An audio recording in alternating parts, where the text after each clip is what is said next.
Rajesh law centre में आप लोगों का स्वागत है। आज मैं एक बार फिर आप लोगों के लिए ऐसे प्रोविज़न को सामने लेकर के आया हूं जिसको लेकर के न केवल जनता में भ्रम है बल्कि जो हमारी पुलिस अथॉरिटियां हैं उनमें भी भ्रम है। क्योंकि मेरे पास तो पूरे देश से फ़ोन आता रहता है। पूरे देश से कोई ऐसा स्टेट नहीं होगा जहां की FIR मैं ना देखा हूं। रोज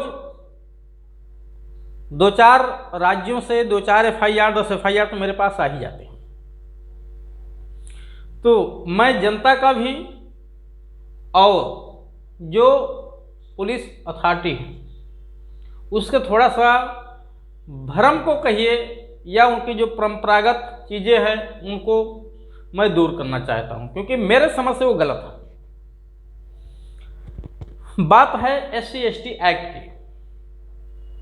जैसा कि सबको पता है 1989 में एक कानून आया है कि अगर अनुसूचित जाति या अनुसूचित जनजाति के किसी भी व्यक्ति के साथ कोई अपराध किया जाता है, खास तौर से वह अपराध जो उनके जाति को लेकर के होते हैं, उन पे SC/ST एक्ट लगाया जाता है। हर एक अपराध में SC/ST एक्ट लगाया जाए अनुसूचित जाति या जनजाति के विरुद्ध होने वाले अपराधों में ये जरूरी नहीं है। फिलहाल बड़े पैमाने पे लगाया जाता है। अब इसमें एक समस्या ये आती है कि धारा 3 SC/ST एक्ट की धारा 3 सबसे महत्वपूर्ण धारा है, और न केवल इसकी धारा 3 सबसे महत्वपूर्ण है बल्कि DP एक्ट की भी धारा 3 समझिएगा वो भी महत्वपूर्ण है। तो इन्हीं दहेज मांगना धारा 3 का अपराध होता है। धारा 3 SC/ST एक्ट की भी सबसे महत्वपूर्ण धारा है। ये व्यक्तियों पे लागू होता है जब कोई SC/ST के विरुद्ध अपराध करता है, पब्लिक सर्वेंट पे नहीं।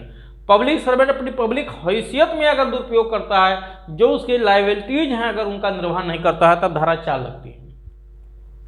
तो प्रश्न यहाँ की धारा 3, क्या केवल धारा 3 लिख देना FIR की कॉपी पे, क्या धारा 3 केवल लिख देना उचित है? क्या वो सही धारा लगाई गई, सही रूप में लिखा गया है? एक तो सबसे विवादित विषय ये है।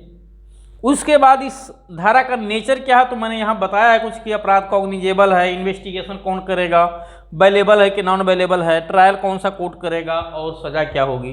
तो इन सब पे भी थोड़ा थोड़ा चर्चा करेंगे। लेकिन मैं एक बात और बता दूं आप लोगों को, मैं किसी को बढ़ावा नहीं देता। अगर आप मेरे पे ब्लेम लगाते हैं कि मैं SC/ST के लिए वीडियो बनाता हूं, मैं उनको बढ़ावा दे रहा हूं, नहीं, ये आप भ्रम में हैं। आप कहते हैं कि आप सामान्य वर्ग के लोगों को बढ़ावा देते हैं, आप उनको उपचार बताते हैं, उनको फायदे के लिए प्रोविजन बताते हैं, ये भी आपका भ्रम है। मैं ऐसा कुछ नहीं करता हूँ।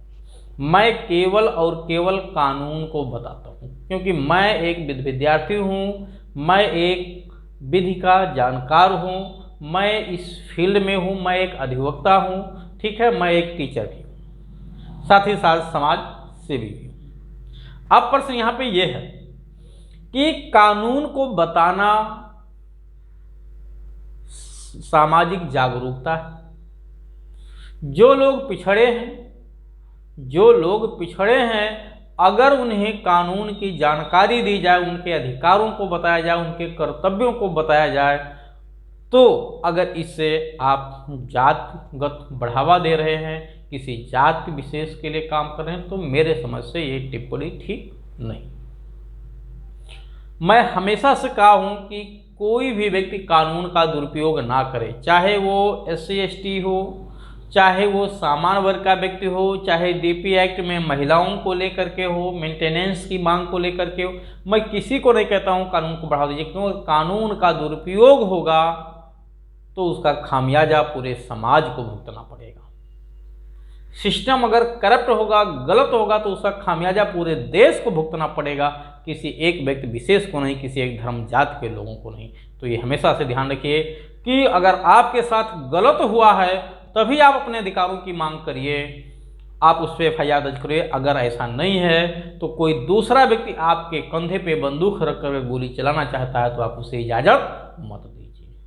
चलिए आइए धारा 3, हाँ, जो कानून है उसे तो मैं बताऊंगा ही, निश्चित तौर से। धारा 3 का प्रश्न है कि धारा 3 में आप देखेंगे तो धारा 3 केवल SC/ST एक्ट का लिख देना, बाकी आईपीसी की चाहे जो भी धारा लिख दो, चाहे 143 हो, 144 हो, ठीक है, 147 हो, 148 हो, 145 हो, 150 हो, 153 हो, या 323 हो, 504 हो, 324 हो, 325 हो, 326 हो, 354 हो, 54 काखा गाघा हो, 504 हो, 506 हो, 452 हो, 379, 80, 81, 82 हो, 391, 92, 93 हो, या 302, कोई भी धारा हो, 307 हो, 308 हो, कोई भी धारा हो, 420 हो, ठीक है, 341, 42 हो गया हो, तो 427 हो गया, 436 हो गया, कोई भी धारा हो आईपीसी की, इससे मतलब नहीं है।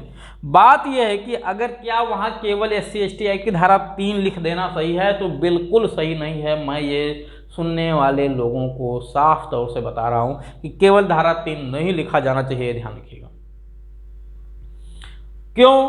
क्योंकि धारा 3 में खुद 2 उपधाराएं लिखी हुई हैं। धारा 3 में एक उपधारा 1 है, एक उपधारा 2। उपधारा 1 में आप देखेंगे तो 28 खंड टोटल हैं, लेकिन एक नया उपखंड जुड़ा हुआ है उपधारा, तो टोटल 29 खंड है, और 8 खंड इसमें, यानी 29 प्रकार बताए गए हैं अनुसूचित जाति एवं जनजाति के लोगों के बारे में, कि अगर इस 29 में से 29 यहाँ से मेन ये 29 कि इस 29 में से किसी भी प्रकार से कोई अपराध अगर अनुसूचित जाति या जनजाति के विरुद्ध हुआ, तो इस 29 प्रकारों में से वो कैटेगरी, जैसे जूते का माला पहनाया जाना, अपमानित करना, गाली गलौज देना, धमकी देना, ठीक है, मलमूत्र उठाने के लिए विवश करना, गंदी चीज खिलाना, ठीक है, मुंडन कर देना, कहीं उनकी जमीन पे कब्जा करना, उनको कोई संपत्ति ना लेने देना, उनको धार्मिक सामाजिक बहिष्कार करना, मतलब इस तरह की पूरी एक कैटेगरी बनी हुई है। तो जिस खंड में आता है उस खंड की धारा लिखी जानी चाहिए, क्योंकि अगर केवल आप धारा 3 लिख देंगे तो ये नहीं पता चलेगा कि उपधारा 1 है कि उपधारा 2 है। उपधारा 1 में जितने भी 29 खंड हैं उनकी सजा एक ही है, लेकिन उपधारा 2 में जितने खंड हैं 8, उनके लिए सजा अलग अलग है। तो अगर केवल धारा 3 लिख दोगे तो ये नहीं पता चलेगा कि वो उपखंड 1 है कि उपखंड 2 है। तो जैसे सरकार ने कोई पुरस्कार का वितरण किया, कोई राहत राशि दिया, और उसने कहा ये राहत राशि या ये योजना केवल महिलाओं के लिए है, तो वहाँ क्लियर है कि वो महिलाओं के लिए, कहते हैं केवल व्यक्तियों के लिए है और देना चाहते हैं महिलाओं के लिए। तो जब आप ये कह दो कि केवल व्यक्तियों के लिए है, तो भाई व्यक्तियों में पुरुष भी आता है और महिला दोनों आती है।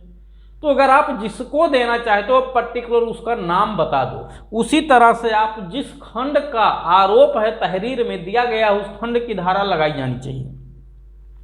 अगर आपने केवल धारा 3 लिख दिया तो ये गलत है।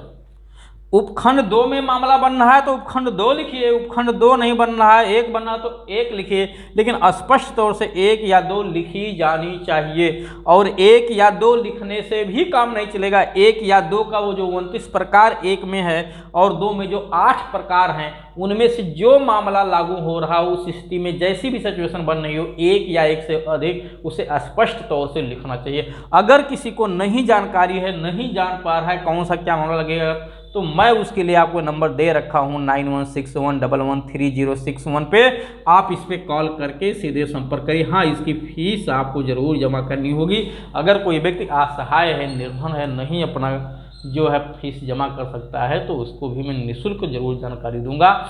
लेकिन अगर आप बेवकूफ़ बनाते हैं कि सर मैं केवल निर्धन हूँ, ठीक है, बाकी 300 का पैकेज लगा देते हैं, तो ये मेरे समझ से ठीक नहीं है। ठीक, अब प्रश्न ये है कि ये धारा स्पष्ट रूप से तो लगनी चाहिए, क्लियर हो गया।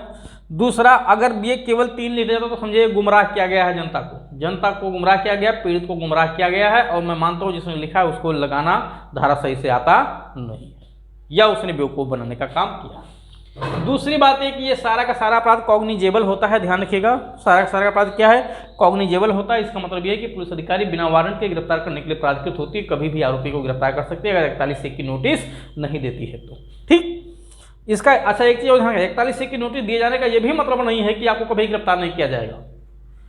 इन्वेस्टिगेशन एसआई रैंक का पुलिस अधिकारी को इन्वेस्टिगेशन करने की पावर नहीं होती है। यहाँ पे जो इन्वेस्टिगेशन करता है वो डिप्टी एसपी रैंक का पुलिस अधिकारी होता है। ध्यान रखिएगा, डिप्टी एसपी रैंक का पुलिस अधिकारी। अब डिप्टी एसपी रैंक के पुलिस अधिकारी भी बंद कमरे में बैठे रहते हैं, अपना खुद जाते नहीं है मामले की जांच करने। अक्सर मामलों में ठीक है, बहुत सारे अच्छे लोग भी हैं जो जाते हैं घटनास्थल पे, सही रिपोर्ट लिखते हैं, लेकिन अक्सर मामलों में मैंने देखा है कि नहीं जाते हैं, वहीं पे बैठे हुए किसी कांस्टेबल या थानेदार को भेज देते हैं, ठीक है, और बंद कमरे में तहरीर और रिपोर्ट बन के तैयार हो जाती है। दूसरा, अजमानती अपराध।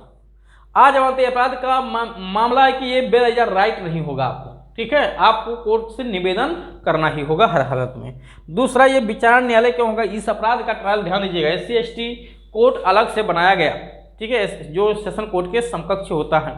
तो यहाँ पे एक सेशन कोर्ट होता है, सेशन कोर्ट जो कहते हैं लोअर कोर्ट में सबसे बड़ा कोर्ट होता है, ठीक है, उसके समकक्ष यहाँ पे SC/ST कोर्ट बनाया गया है, वो ट्रायल करता है। बात रही दंड की, तो दंड यहाँ पे उपधारा 1 की अलग सजा है, उपधारा 2 की अलग सजा है, दो में अलग अलग कैटेगरी की अलग अलग सजाएं बताई गई है। अब ये डिपेंड करता है IPC की कौन सी धारा लगी हुई है, SC/ST एक्ट की कौन सी धारा लगी हुई है। एक लाइन में कह देना कि इतनी सजा दी जाएगी, ये मेरे समझ से उचित नहीं है। तो इसके बाद भी अगर किसी को कोई बात नहीं समझ में आई तो जरूर इस नंबर पर संपर्क करके अपनी सुविधानुसार जानकारी ले, ठीक है, क्योंकि कानून ना जानने की वजह से आपको गुमराह किया जाता है, बेवकूफ़ बनाया जाता है, परेशान किया जाता है और भ्रमित रह जाते हैं, ठीक है, और 100-200 रुपया बचाने के चक्कर में आपके हज़ारों रुपये खर्च होते रहते हैं। चलिए।